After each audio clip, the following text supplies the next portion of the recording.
भगवत गीता। इन दो शब्द का जब हम लिटरल मीनिंग देखते हैं तो वो होता है सॉन्ग ऑफ द गॉड, यानी भगवान का गीत। ये सनातन हिंदू धर्म का एक बहुत पॉपुलर ग्रंथ है। भगवत गीता खुद दुनिया के सबसे बड़े महाकाव्य का एक छोटा सा हिस्सा है, जिसका नाम है महाभारत। महाभारत का एक छोटा सा हिस्सा होने के बाद ही ये ग्रंथ, जिसे हम भगवत गीता के नाम से जानते हैं, अधूरी नहीं, अपने आप में एक संपूर्ण है। और इसके बिना हम लोगों की जिंदगी अधूरी है। भगवत गीता के अंदर इंसान को अपने हर परेशानी का हल मिलता है। इसको पढ़ने से होपलेस इंसान को भी होप मिल जाती है।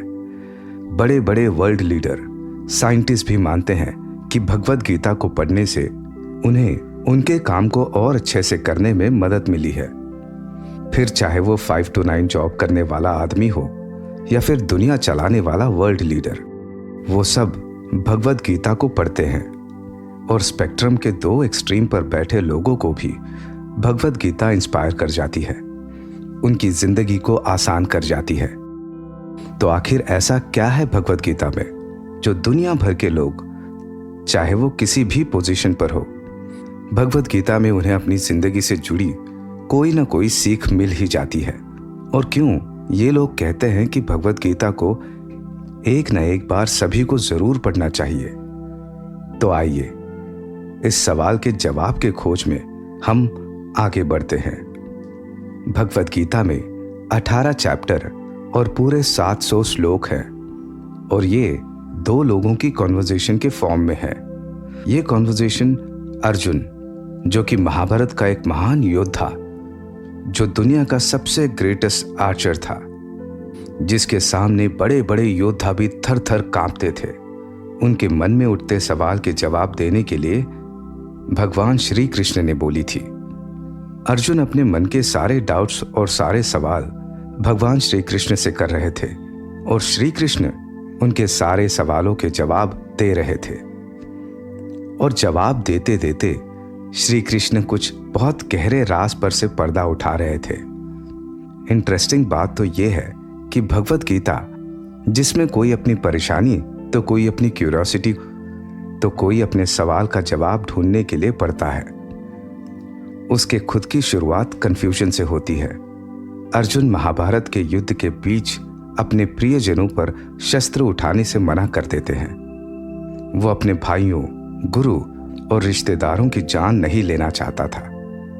अर्जुन महाभारत के इस युद्ध को छोड़कर भिखारी की तरह जीवन जीना चाहता था। और तब भगवान श्री कृष्ण ने अर्जुन की सारी कंफ्यूजन को दूर किया और युद्ध करने को कहा। भगवत गीता के अंदर आप लोगों को नॉन वायलेंस पर बहुत से श्लोक मिल जाएंगे। यहां तक कि श्री कृष्ण ने नॉन वायलेंट नेचर को एक सबसे अच्छे इंसान की निशानी भी बताई है।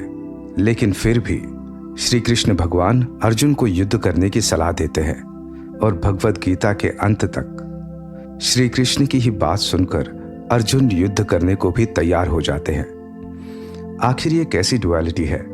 एक तरफ श्री कृष्ण भगवान नॉन वायलेंस को सुपीरियर समझते हैं, और दूसरी तरफ अर्जुन को वायलेंस के लिए प्रोवोक कर रहे हैं।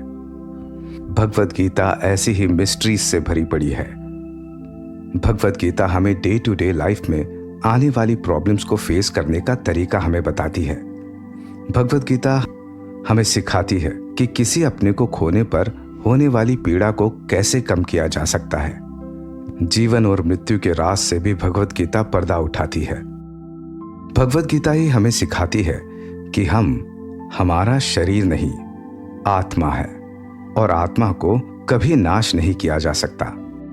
भगवत गीता को पढ़ने के बाद ही हमें यह पता चलता है कि मौत या मृत्यु अंत नहीं है। ये तो बस शुरुआत है।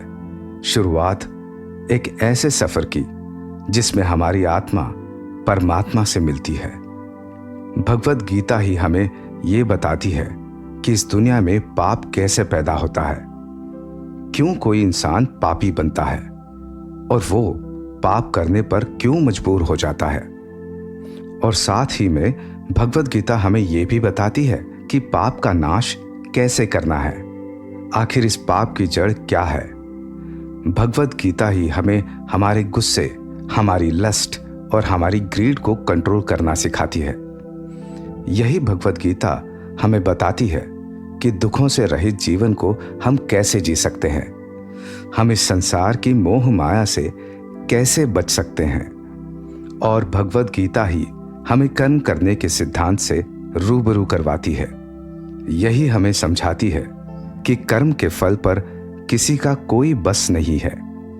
एक बेहतर जिंदगी जीने के लिए हमें काम के रिजल्ट्स पर नहीं, काम के प्रोसेस पर ध्यान देना चाहिए।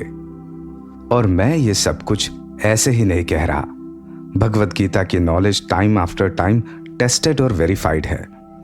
दुनिया के सबसे बड़े लीडर और साइंटिस्ट भगवद गीता का फायदा उठा चुके हैं। एक किताब जिसका नाम था 7 habits of highly effective people, जिसे ऑथर स्टीफन आर कोवी ने लिखा था, उनकी ये किताब इंडिया में भी बेस्ट सेलर बनी।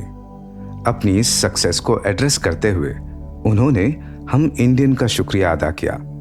साथ ही में ये भी कहा कि ये 7 हैबिट्स पहले से ही एक इंडियन बुक में है जिसका नाम है भगवद गीता। उन्होंने आगे इंडियंस को थैंक्स देते हुए कहा कि ये बहुत अच्छा हुआ कि इंडियन ने खुद भगवद गीता नहीं पढ़ी, वरना उनकी ये बुक इंडिया में कभी सक्सेसफुल नहीं होती।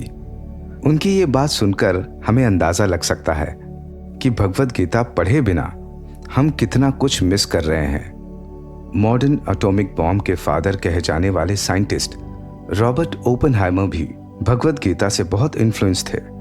उन्होंने भगवद गीता को उसके मूल रूप में पढ़ने के लिए संस्कृत भी सीखी थी और अपने साथियों से भी भगवद गीता पढ़ने को बोलते थे।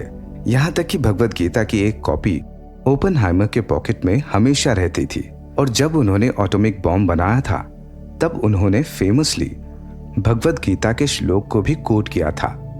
यहाँ तक कि आइंस्टाइन, दुनिया के सबसे बड़े साइंटिस्ट और थिंकर में से एक, भी भगवद गीता के इन्फ्लुएंस से खुद को नहीं बचा पाए थे। उन्होंने भगवद गीता के नॉलेज को एम्ब्रेस किया था। हमारे प्रधानमंत्री श्री नरेंद्र दामोदर दास मोदी जी ने भी अपने भाषण में कहा था कि मेरे पास दुनिया को देने के लिए भगवद गीता से अच्छी कोई चीज नहीं है और दुनिया के पास भी भगवद गीता से अच्छी चीज कोई लेने के लिए है ही नहीं। स्वामी विवेकानंद भी भगवद गीता के टीचिंग से काफी इन्फ्लुएंस थे। इसलिए भगवद गीता एक ऐसी किताब है जो किसी भी बाउंड्रीज से अलग है। इसको हर धर्म, हर कास्ट और हर क्रीड का बंदा पढ़ सकता है, इसकी नॉलेज को गेन कर सकता है और इस किताब को अपना बना सकता है। भगवद गीता बेशक हिंदू सनातन धर्म से निकली किताब है, लेकिन इस किताब का कोई धर्म नहीं है। ये किताब सबको खुले हाथों से अपना बनाने के लिए तैयार है। यहां तक कि श्री कृष्ण ने गीता में खुद कहा है कि सभी धर्मों को छोड़कर तुम मुझ में समा जाओ, मैं तुझे सभी दुखों से आजाद कर दूंगा।